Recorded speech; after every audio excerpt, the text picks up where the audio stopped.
I hope everyone is having a great day. Have a nice day, everyone. And now let's watch the video about Phil Wickham's sadness. The famous Christian singer and songwriter Phil Wickham faced a terrifying challenge that would not only affect his business but also his personal life and sense of who he was. Phil had surgery on his vocal cords after having a lot of trouble with his voice. The surgery was important because his vocal cords were damaged, but it made him very afraid that he would lose his voice. For a musician whose whole job is to sing and lead worship, the thought of losing his voice forever seemed like an insurmountable problem. The surgery, the recovery period, and the emotional turmoil he went through give a deep look into the deeply personal and vulnerable journey of an artist dealing with the loss of their most important instrument, their voice. Phil Wickham has made a name for himself with his strong worship songs like This Is Amazing Grace, Living Hope, and Great Things.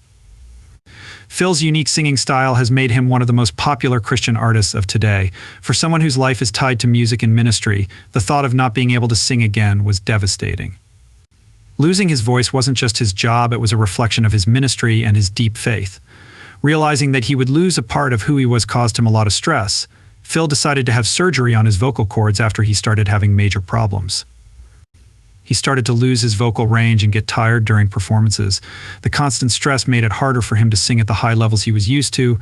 The diagnosis was that his vocal cords were damaged, and surgery seemed to be the only way to fix it. However, there was a big risk with surgery. There was no guarantee that his voice would return to its original form or that he would even be able to sing again at all. For Phil, the chance of losing his voice for good was far too high. More than just a work task, I was having a personal problem.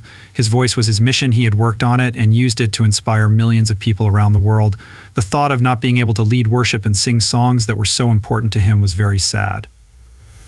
The thought that he might never be able to sing a worship song with all his heart in front of an audience was too much for him to handle. The surgery itself was hard and unknown for a while. He couldn't speak or sing, so he had a lot of time to think about what his voice really meant to him. The silence turned into a time of physical and emotional pain for him, as he had to face the fact that his career, which he had worked so hard to build, might be over. During this time, the support of his family, friends, and faith community became very important. Their words of encouragement helped him remember that while his voice was a wonderful gift, it wasn't the only way he could connect with God. For some, the thought that he might never sing again was very real. The healing process was long and hard. Phil had to be quiet for a while his vocal WS healed. He went to vocal therapy and worked hard to get his strength and control back. There were days when progress felt slow and the fear of permanent damage was too much to bear. Every small step forward in his recovery felt like a victory, but every mistake or setback reminded him how fragile his voice and career were. This painful process, Phil learned a valuable lesson. His worth wasn't just based on his voice. His gift for music was an important part of who he was, but he also realized that he could make a difference in the world in other ways, even if he lost his voice.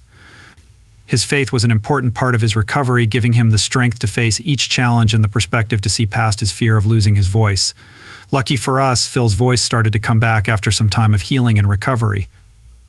He didn't get back to normal right away, but over time he got stronger and more confident in his singing. Today he still leads worship and makes music, but his experience with vocal surgery has changed the way he thinks about his career and his life in general.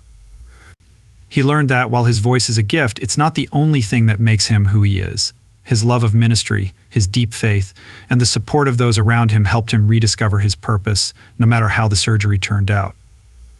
Phil Wickham's surgery on his vocal cords and the fear that he would lose his voice forever was not only a test for him, it was also a lesson in faith, resilience, and the value of perspective.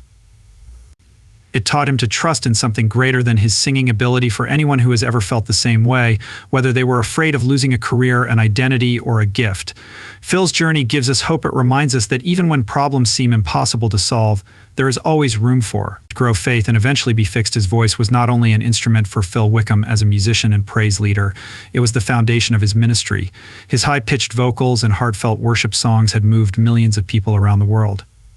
Songs like This Is Amazing Grace, the songs Living Hope, and Great Things had become anthems of faith and hope, so the thought of losing his voice, especially when it seemed like it wasn't working right anymore, was unbearable. It wasn't just a business risk, it was a loss of one's identity. Would he still be able to do the work he loved if he couldn't sing? Would he never be able to connect with God and his audience again? The surgery was necessary because his vocal cords were damaged, and it came with a big risk he might never be able to sing at the same level again. This was a scary possibility, and Phil had to face this fear head on while he was healing, which meant he had to spend a lot of time in silence and rest. For someone who had always used their voice to express themselves, not being able to speak or sing for a long time must have been very scary. What stands out about Phil's journey is not only the medical problem he had, but also the emotional and spiritual battle that came with it. He had to face the possibility of losing a gift that was a big part of his identity, and he learned to lean on his faith, finding strength in God even when his singing abilities were uncertain. As a worship leader and the deep fear of lasting damage were eased by the support of his family, friends, and faith community. In many ways, the surgery and recovery process were humbling, which helped Phil refocus on his faith, purpose, and identity in Christ. In a powerful way, Phil's story shows how fragile our identities can be when they are too closely linked to our skills and gifts. His story shows that there is still room for growth even when we are afraid of losing what we think makes us unique. Getting stronger and growing again, it hurt, but it made him stronger not just in his voice but in his spirit as well. In the end, Phil Wickham's recovery was a testament to the power of persistence, faith, and community support. His voice did return, though it took a long time and a lot of work, and he still leads worship and inspires people with his music. But maybe the best thing he got out of this experience was a better sense of his own worth and identity, which isn't just tied to his voice, but to something much stronger: his faith, his family, and the love he has for everyone else. Phil's fight with surgery on his vocal cords and his fear of losing his voice is a powerful lesson for anyone who has been through a similar time. This poem tells us that we can find hope, faith, and strength even when things look impossible. Most importantly, it teaches us that who we are and our relationships with God and the people we love are what make us who we are. I really value you watching and leaving a like and comment below. If you liked the video, please do so. I look forward to seeing you in the next one.